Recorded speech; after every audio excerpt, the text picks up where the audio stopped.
Chapter 20. Connor and I ate lunch with Zion behind the office most days now. Connor still hardly ate anything, but he took a bite from time to time. Sometimes he'd spit his food, but he always tried to aim at the brick wall. Every now and then, though, Zion and I would have to do some serious ninja blocks when a pretzel or grape flew at our heads. I sat with the boys on the sidewalk by the office as Zion said, I think I might audition for the Wizard of Oz. He blushed so hard I could see the red coloring his brown cheeks. Oh, yeah? What part? I asked him. He shrugged. I don't know. I thought for a moment. You would make a good lion. He frowned. Because I'm so fat? No, because you need to find your courage. I nudged him with my foot. I'm only half serious. He smiled. Have you guys ever done anything like that? What? Audition for a play? Connor asked. Yeah. Connor looked at Zion like he was crazy. Yeah, right, he said. I frowned at Connor. You'd probably be a good actor, I said. The only part I could ever play, Connor said to me, would be the part of an annoying, yappy dog. I didn't know what else to say about that, so I told them. My school back in Kansas held this playwright contest in sixth grade. Anyone could submit their own ideas, plot, and script for a play. The winner got to have their play produced. I submitted the most awesome script of all time. Wait for it, I said dramatically. Down and dirty in Kansas City. Zion snorted and a little of his juice box came out his nose. He wiped it away. What was that about? I cleared my throat. Down and Dirty in Kansas City is the story of the completely awesome ninja named Harold who lives in Kansas City and fights criminals with the help of his trusty pig named Gerald. So Harold and Gerald are this crime-fighting duo who stop a gang of criminals from robbing a bank. They also fall in love, not with each other, with a beautiful vixen lady and a lady pig. The play ends in a double wedding for Harold and Gerald and their partners. Connor giggled and Zion choked a little more juice box on a little more juice box. The climax of the play, I continued, was supposed to be when Harold and Gerald finally face off with the main villain. I tossed my hair back. Played by me. And the exciting battle to the death ends in Harold and Gerald ripping my arms off and blood splattering everywhere while I drop dead to the floor. I thought we could borrow those fake arms again from Emily's mom. Did you win? Zion asked.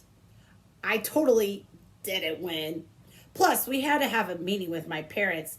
They had read my play already and thought it rocked. So they were a little confused about the whole thing. I tuned out most of the meeting, but I'll believe the words gruesome and horrifying may have been said. Anyway, this kid named Luke won the contest. His play was called Desert Moon Over the Desert.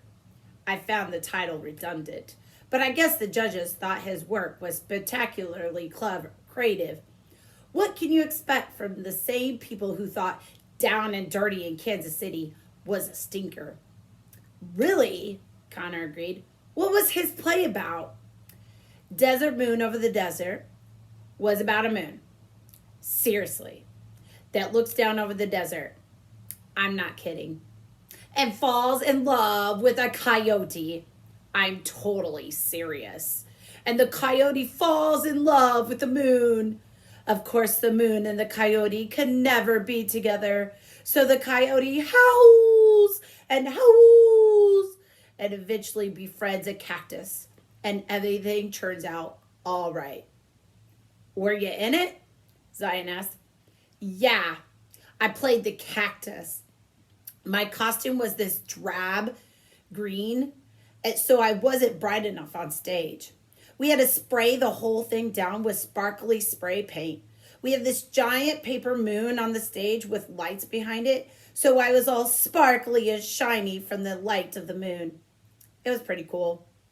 I loved being up on stage, but I had the most ridiculous lines. I still remember them. I recited my lines just as I had done in the play. Coyote, the moon is many miles away, but I am here on earth with you.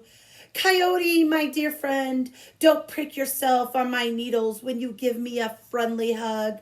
Coyote, if you were ever thirsting to death, I would give my life that you may drink my treasured cactus juice. Zion giggled. That's awful. I'm sure you'll have way better lines than the Wizard of Oz, I said. Gosh, I hope so.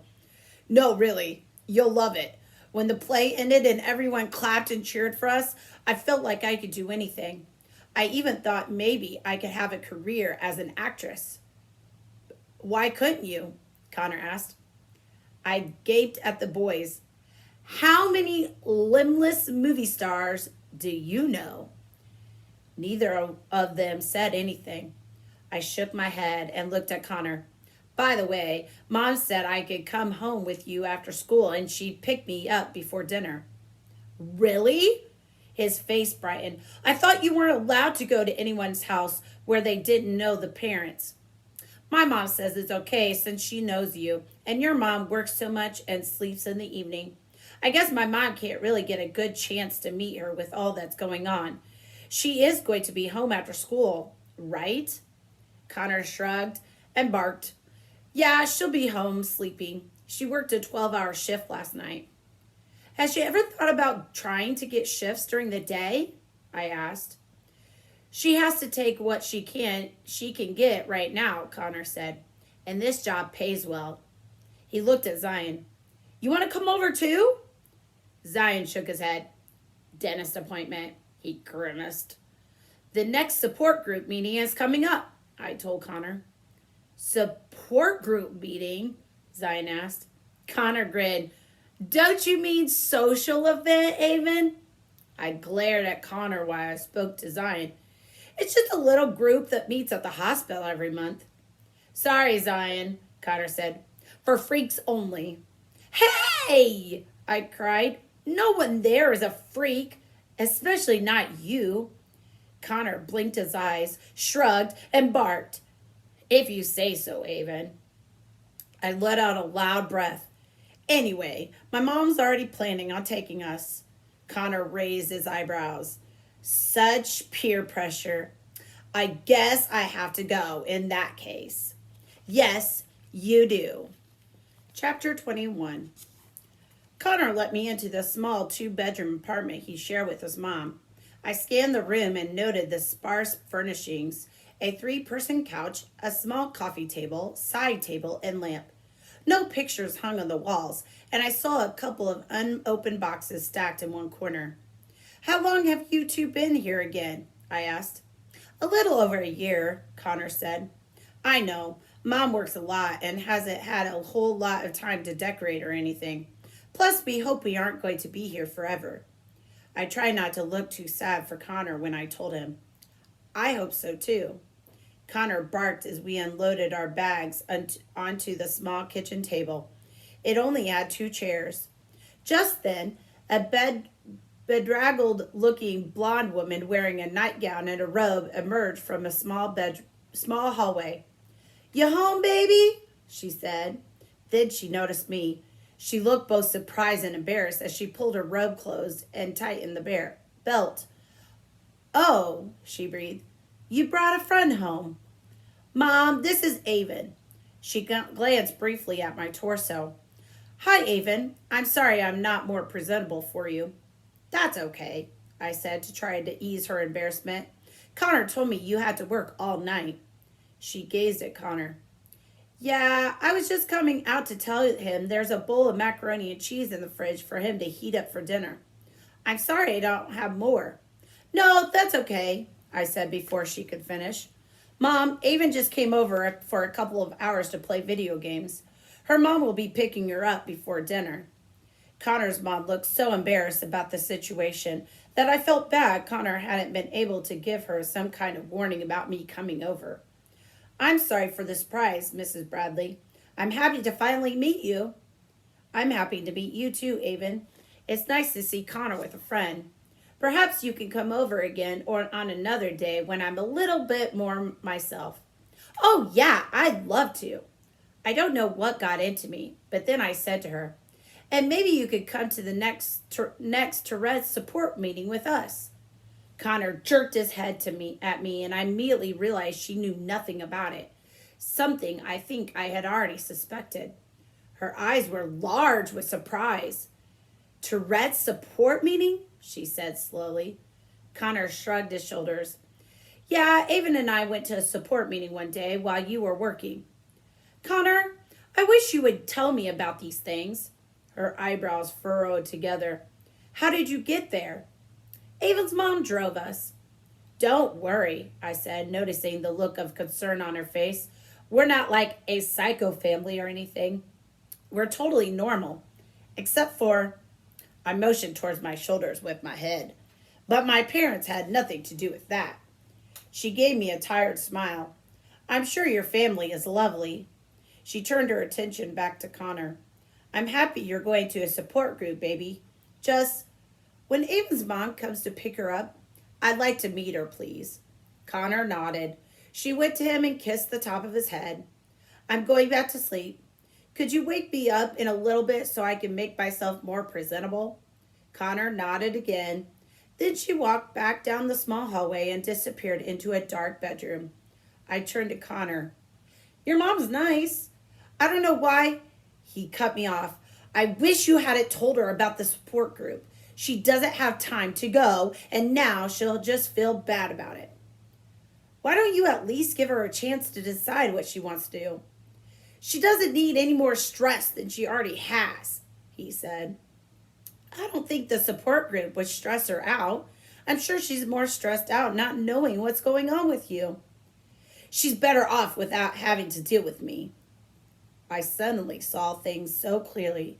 It wasn't at all that Connor's mom couldn't stand him, as he had said. It was that Connor couldn't stand himself. He blamed himself for all his mom's problems. His dad leaving, this tiny apartment, her hectic work schedule. I knew he felt it was all his fault. But from what I'd just seen, I strongly doubted she felt the same way. Connor, she's your mom. She doesn't deal with you. She loves you. Why don't you let her? Why are you always trying to fix me? Connor snapped. Why don't you just be my friend, Avon? I don't need to be fixed. I don't want to fix you, I said. I don't think you're broken or anything. I just want to help you. Friends help each other, don't they? I'd rather you just play video games with me. That's how you can help me. I lowered my eyes and ran my rainbow stripe flat over the dingy carpet. Okay, I said, but I won't stop going to the meetings. You can come if you want. I shrugged. Whatever. I don't care. Connor's face softened and he grinned. Yeah, you do. And yeah, I'll come.